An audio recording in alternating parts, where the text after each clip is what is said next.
Great, so I'm a co-founder of a company called MedCrypt. My background is in medical physics, which is the science behind radiation oncology and diagnostic imaging. Before founding MedCrypt, I was a product manager at a radiation oncology company, and we made a device with a giant radiation beam that if you were unfortunate enough to be diagnosed with cancer, we could ideally treat this cancer with a high dose of very high energy radiation. I was in a 4-hour executive meeting with executives from a big hospital chain, talking about the strategy and vision for our products, when in the last 5 minutes of that meeting, an executive from this hospital said, by the way, we're treating the Dalai Lama for prostate cancer, and we're concerned that the Chinese government may attempt to assassinate the Dalai Lama by exploiting a cybersecurity vulnerability in a medical device that we're using to treat him. So we penetration tested every medical device that will touch this patient. We found this list of vulnerabilities in your products, please go fix them. And after a couple seconds of silence, there was audible laughter from executives saying, this is ridiculous, it could never happen, it would never happen.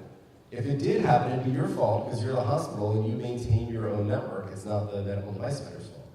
So I left that meeting just kind of confused, thinking, I've never heard of patient safety being impacted by cybersecurity before, but after doing some research, found that most medical devices, even until today, have been designed with almost no cybersecurity controls in place, because the assumption has been that these devices operate on a hospital network, and we all know that the hospital network is secure because they use a firewall, so we don't need to secure the devices themselves.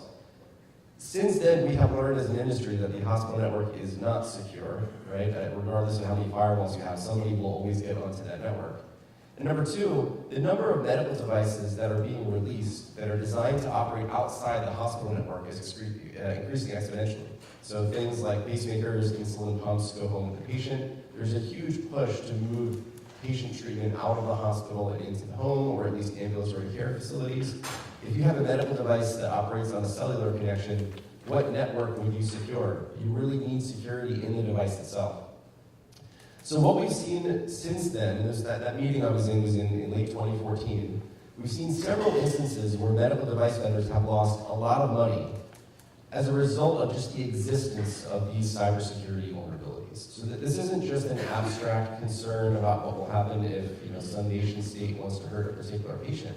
It's medical device vendors losing, in one example, two device vendors that were about to merge, each losing $1 billion in market cap overnight after a security researcher found a security vulnerability. So the two most high-profile incidents of this, the first affected a company called Aspira that made an infusion pump.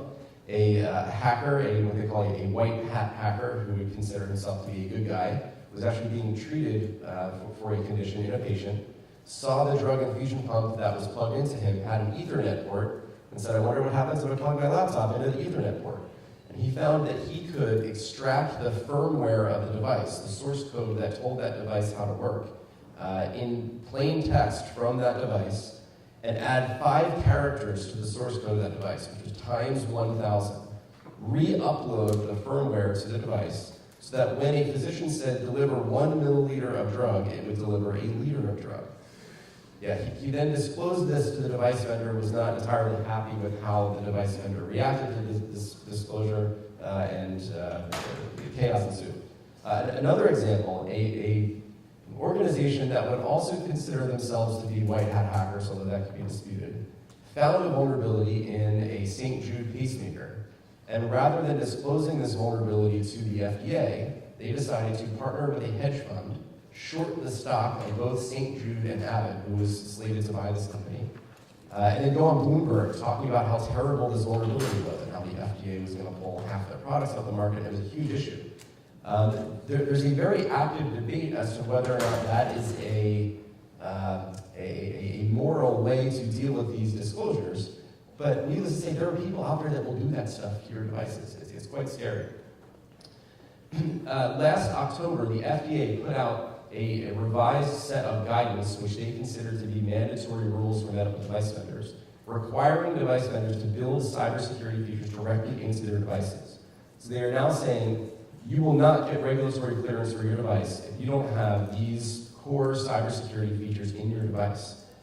Some of those features are relatively straightforward, like doing basic encryption on data that you're sending between endpoints, but some of it is not so straightforward. One thing the FDA has required device vendors to do is to have devices proactively alert their users in the event of a breach. And we as an industry are not quite sure what this means. So if there's an infusion pump that's attached to a patient operating in a hospital, and that infusion pump is being attacked by a hacker, it sort of sounds like the FDA wants that infusion pump to have some sort of alarm that goes off that alerts, I guess in this case, the nurse or the clinician if there's some sort of problem. What is the nurse going to do if this infusion pump starts beeping and saying I'm under attack, right? What's the probability that it's a real attack versus a false positive? So there's still some kinks to be worked out in this guidance. But the FDA is very serious about this. They're saying that once we start enforcing this guidance, your device will not receive a clearance unless it has these cybersecurity controls in place. So I wanted to just go through a couple of data points showing how the focus on medical device cybersecurity has increased over the last, I guess, 6 years, and where we think this is headed in the future. So this is the number of times a medical device vendor has put out an alert saying there is a cybersecurity vulnerability in my device since 2013. So the graph goes up and to the right a lot. So that's basically what you need to know here. There are lots of instances in the last 12 months where medical device vendors have said, there's an issue in my device. I think to a casual observer, you may look at this and be frightened, right? This is very scary, that look at all these vulnerabilities that are out there. In fact, we see this as good news, right? We know that any piece of computing equipment that's out there has some vulnerability in it. Any software engineer will tell you it's impossible to build something that's unhackable. So the more willing medical device vendors are to admit when their device has a vulnerability, address that vulnerability through a software update and alert their users, the better we are. So we're up to about 70 disclosures in the first 10 months of 2018, which is great. This works out to about 4.5 vulnerabilities per month since the FDA put out their revised guidance in 2016. The number of companies issuing advisories. So in 2013, 2014, there was one device vendor putting out advisories, vulnerability reports in those years. Last year, there were 23, which is awesome. Again, we see the number of medical device vendors taking cybersecurity seriously and alerting users when there's a problem is a very good thing. Another interesting stat, we found that while there are 23 companies releasing advisories, really 2 of them were responsible for the bulk of it.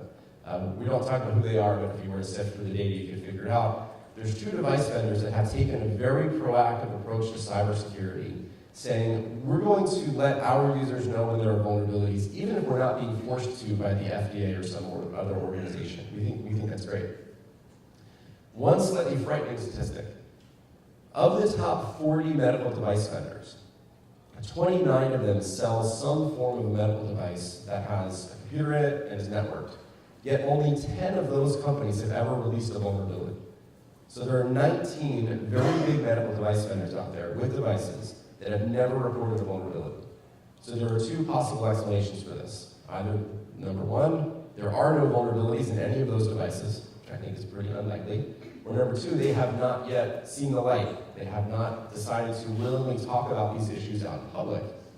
And if you look at that, remember that graph earlier up and to the right, if you imagine that at some point in the future, those other 19 vendors will start releasing vulnerability reports, you imagine that the 70 vulnerability reports we saw in 2018 will multiply by 2 or 3. We're going to hear a lot more about this in coming years. The type of medical devices that have been covered is a large number of different devices for which vendors have found vulnerabilities and made disclosures. Infusion pumps, insulin pumps, imaging software make up the bulk of them.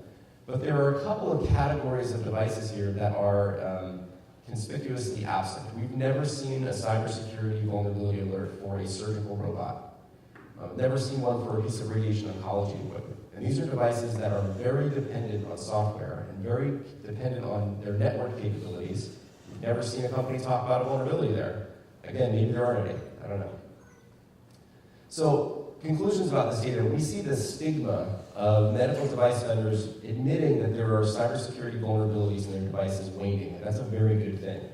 Companies like Google and Facebook, they're very open when vulnerabilities are found and how they fix them. They put out, they have what are called bug bounty programs where they will pay researchers tens of thousands of dollars to report to them when there are vulnerabilities. This is the way that companies that make network software, where they're rapidly iterating on the software, this is the way they operate around cybersecurity. So we think it's a very good thing that the stigma associated with cybersecurity vulnerabilities is waning. So the website through which medical device vendors talk about their vulnerabilities is called ICS Cert. So just because you don't see an advisory from a particular company on that website does not mean that they have perfectly functioning security processes. In fact, we see the presence of the name of a device vendor in that list as evidence of them having functional security processes. So if you were a medical device vendor and you at some point in the future find out that there is some cybersecurity issue with your device, let's figure out a way to get it addressed, but let's also share it with the community. It's not the end of the world. The frequency of disclosures may increase another 400%. Right? If those other 19 big medical device vendors that have never put out a vulnerability disclosure start participating, you're going to see a multiplication of 2 or 3 or even 4 in the rate of disclosures. Another interesting observation, so far the nature of the vulnerabilities that medical device vendors have put out have been rather rudimentary. If you look at some other industries, industrial control systems at large, you'll see very complex attacks on devices where hackers need to craft very specialized packets of data and send them into devices in a very specific way in order to get them to do something bad. And when a train locomotive manufacturer finds that this is possible, they put out this information. Most of the vulnerabilities we've seen in medical devices have been things like hard-coded usernames and passwords. So when I was a graduate student in radiation oncology, I had to do clinical rotations in a hospital. And one of the jobs of a medical physicist is to change the underlying parameters that describe how a piece of radiation oncology equipment delivers radiation. So you go into a control panel and you say, when the user selects 1 unit of radiation, output 1.0000 units of radiation, not 2 or 3 or 5 or 100. So I go to this hospital and they say, okay, you need to log into physics mode on the linear accelerator. I say, okay, great. What's the username? I say, it's physics. Okay, what's the password? It's physics. That's probably a bad idea for the linear accelerator in a hospital to have a username and password physics. And at the time, not having been a cybersecurity person, I said, you guys should think about changing the username and password. And they say, oh no, we can't. It's hard-coded by the manufacturer. So not only is the username and password physics, it's the same for every model of this device, and it's not able to be changed.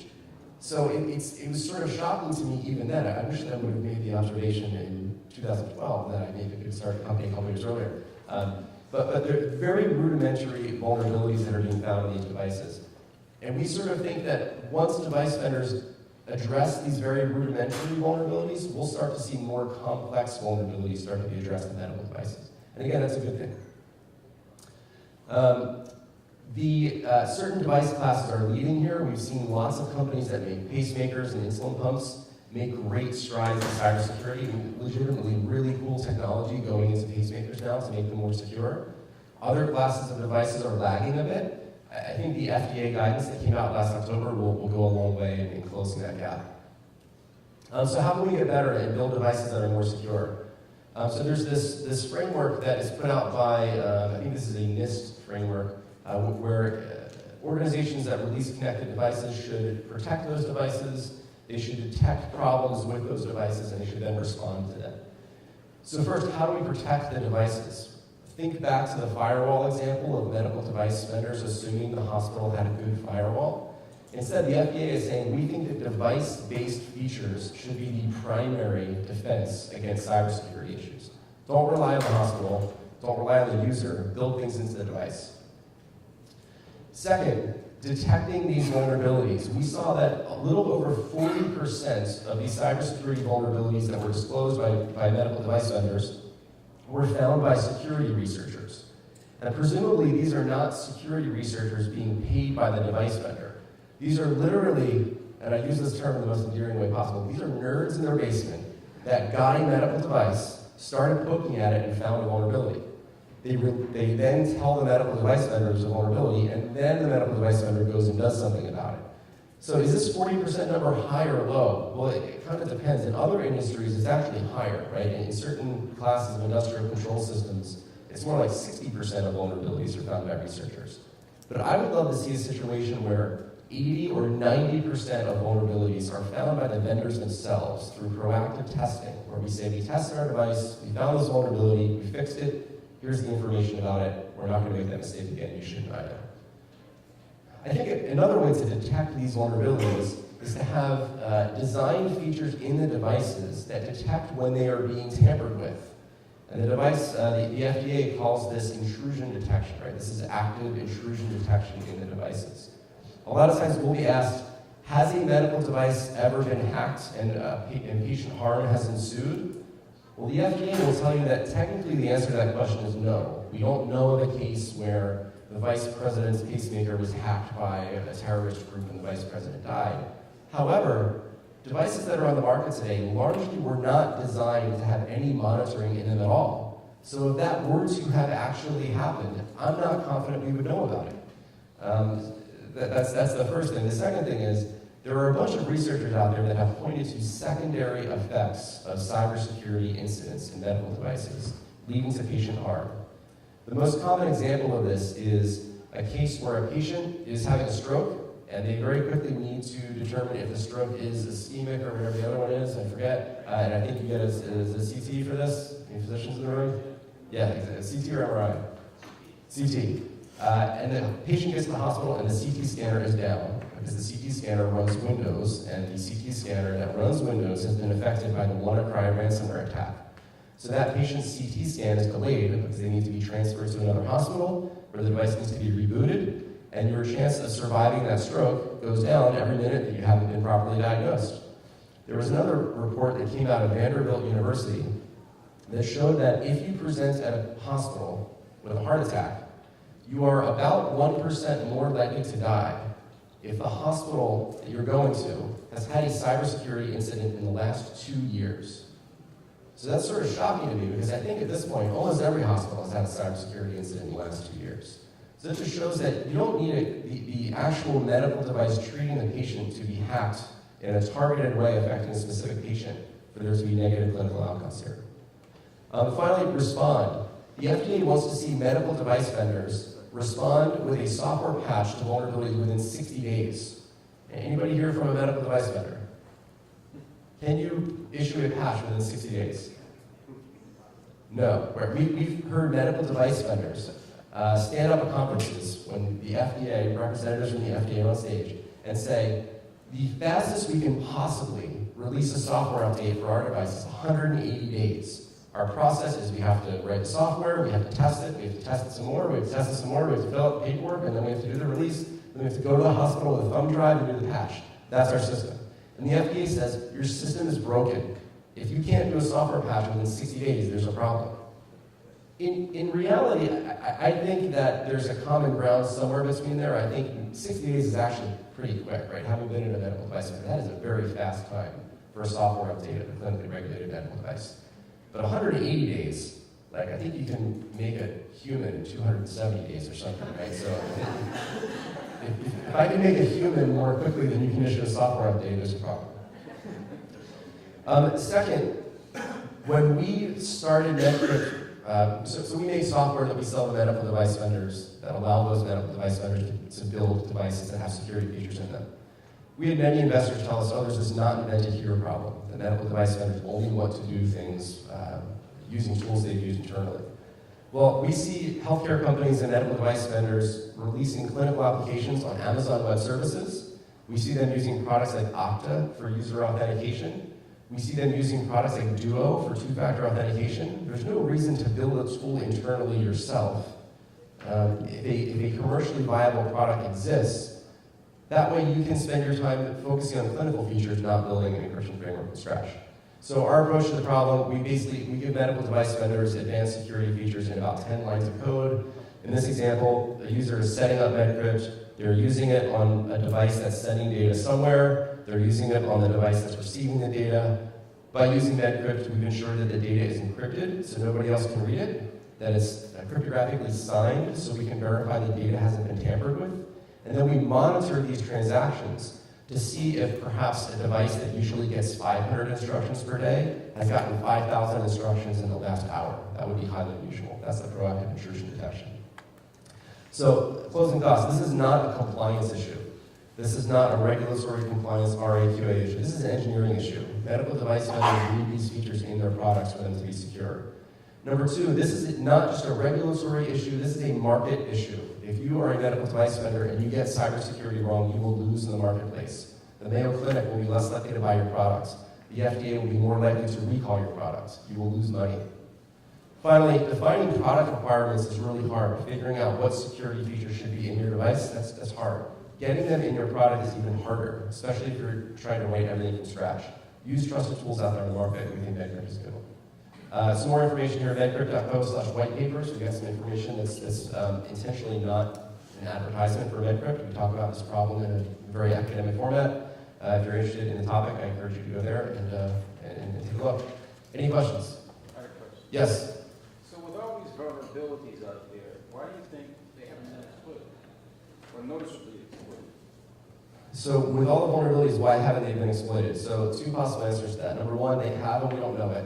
That could be the case. Well, I'm assuming they're not one off, so there would be tens of them happening at the same time. So why do you think that hasn't happened? Yeah, so why haven't tens of devices gone off at the same time? At the same time. Yeah, exactly. So we call this a distributed attack, where somebody can do something that makes like every brand of a CT scanner stop working all at once. It's surprisingly easy to do this with certain types of devices. An analog to this is, I think it was the Presbyterian Hospital in LA 18 months ago had a ransomware attack where they shut the entire hospital network down. And the attacker said, they were asking for money in Bitcoin, but they said, we want like $10 million to turn your network back on. And the hospital said, how about 17,000? And the attacker said, okay. So the attacker settled for $17,000, which is like a couple of PlayStations. So we presume that this is a relatively unsophisticated attacker doing something remotely. So the question is, could a relatively unsophisticated attacker do something to a medical device remotely and shut them all down? They certainly could. Maybe the lowest hanging fruit is the hospital networks themselves, and once the hospital networks get a little more secure, the lowest hanging fruit will be the devices themselves. Or maybe it's happening and we're just not aware of it, right? I mean, how many times has a CT scanner not worked correctly and engineering has had been called in and reflashed the firmware out? I'm not really sure. I hope that it never happens. I hope that this is a purely academic exercise, but the FDA clearly thinks it's not. Great, thank you. Michael,